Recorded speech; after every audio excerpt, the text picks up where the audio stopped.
Bienvenidos a nuestro especial sobre la Segunda Guerra Mundial en Europa. Empecemos por el principio. ¿Cómo se gestó la guerra que cambiaría el curso de la historia? Todo comienza con la Alemania de Hitler, resentida tras la derrota de la Primera Guerra Mundial. Desde su llegada al poder en 1933, Hitler y los nazis planificaron una expansión territorial agresiva. La invasión de Polonia, el 1 de septiembre de 1939, fue el punto de no retorno, pero este acto fue precedido por el Pacto de No Agresión con la Unión Soviética, un movimiento estratégico que dejó a Polonia sin aliados inmediatos en el este. Exacto, y tras esa invasión, Gran Bretaña y Francia respondieron con una declaración de guerra. ¿Qué impacto tuvo este inicio tan fulminante en la población europea? El miedo y la incertidumbre se apoderaron de millones. La Blitzkrieg, o Guerra Relámpago, de los alemanes arrasó con Polonia en semanas. Lo que diferencia este conflicto de anteriores es la rapidez y brutalidad con la que se expandió. En menos de un año, Noruega, Dinamarca, los Países Bajos, Bélgica y Francia cayeron ante el avance nazi, alterando por completo el mapa político del continente. Al hablar de esa velocidad, recordemos que Francia firmó un armisticio en junio de 1940. ¿Cómo afectó la ocupación alemana a la vida cotidiana en los países conquistados? Imagina despertar y descubrir que tu ciudad ahora está bajo control extranjero. En Francia, el norte fue directamente ocupado y el sur quedó bajo el régimen colaboracionista de Vichy. Había miedo constante, racionamiento y una represión sistemática contra opositores y minorías étnicas, especialmente los judíos, lo que anticipa el horror que estaba por venir. Avanzando en la cronología, tras la caída de Francia, Alemania intentó doblegar a Inglaterra con la Batalla de Gran Bretaña. ¿Por qué fue este episodio tan decisivo? La Batalla de Gran Bretaña fue la primera gran campaña aérea de la historia. Los nazis intentaron destruir la RAF y forzar la rendición británica, pero fracasaron. Churchill lo resumió magistralmente diciendo: "Nunca tantos debieron tanto a tan pocos".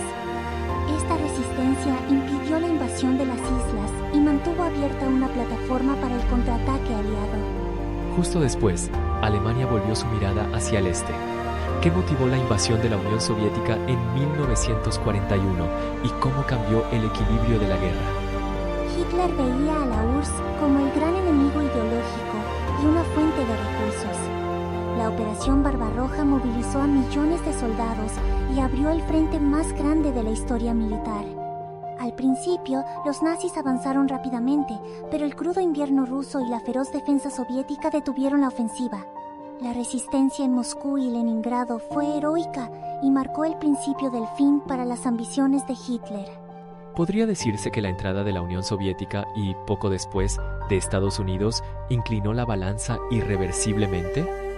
Sin duda, la guerra se convirtió en un conflicto verdaderamente global tras el ataque japonés a Pearl Harbor y la declaración de guerra alemana Ahora, los recursos industriales y humanos de dos potencias gigantes se sumaban contra el eje.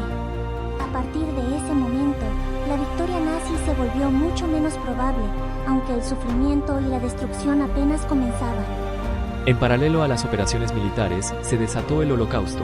¿Cómo se relacionó la guerra con la maquinaria de persecución y exterminio nazi? La guerra no solo proporcionó el contexto, sino la cobertura ideal para el genocidio. Entre 1941 y 1944, millones de judíos europeos fueron deportados de territorios ocupados a campos de concentración y exterminio. Los trenes de la muerte recorrían el continente y la capacidad industrial de Alemania, que antes fabricaba autos o acero, se volcó a construir cámaras de gas y hornos crematorios. Es un ejemplo escalofriante de cómo la tecnología y la logística moderna pueden ser pervertidas para fines inhumanos. La mayoría de los judíos europeos vivía en países ocupados por los nazis. ¿Qué rol jugaron las colaboraciones locales y cómo respondieron las poblaciones? En muchos lugares, las fuerzas de ocupación contaron con colaboradores locales. En otros, hubo resistencia y solidaridad, como en Dinamarca, donde la mayoría de los judíos fue salvada. El miedo al castigo era enorme. Ayudar a un judío podía significar la muerte. Sin embargo, hubo miles de justos entre las naciones que arriesgaron todo por salvar vidas. Auschwitz y otros campos son símbolos de ese horror. ¿Qué nos dicen los testimonios de sobrevivientes sobre la vida y la muerte allí? Los testimonios nos enfrentan con el abismo de la condición humana, desde la brutalidad más extrema hasta brotes de solidaridad inesperada.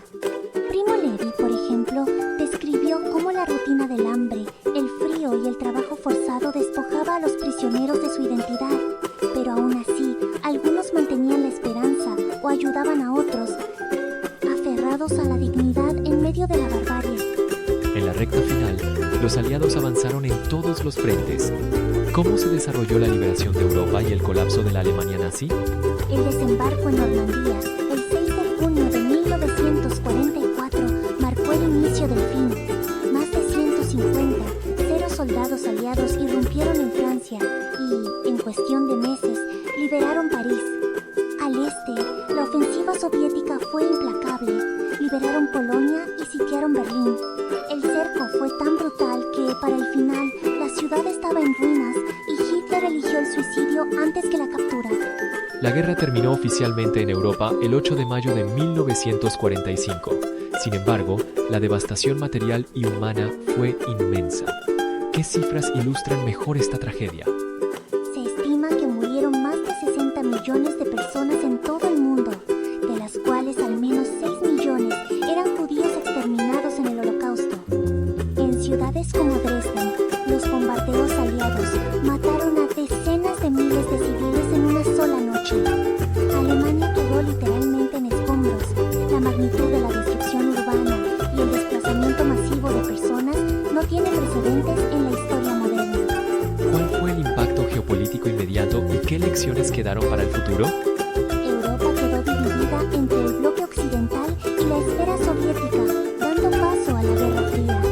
Surgieron instituciones como la ONU para evitar una nueva catástrofe global. El Holocausto marcó un antes y un después en los derechos humanos y la justicia internacional, sentando las bases para los juicios de Nuremberg y la posterior creación del concepto de genocidio.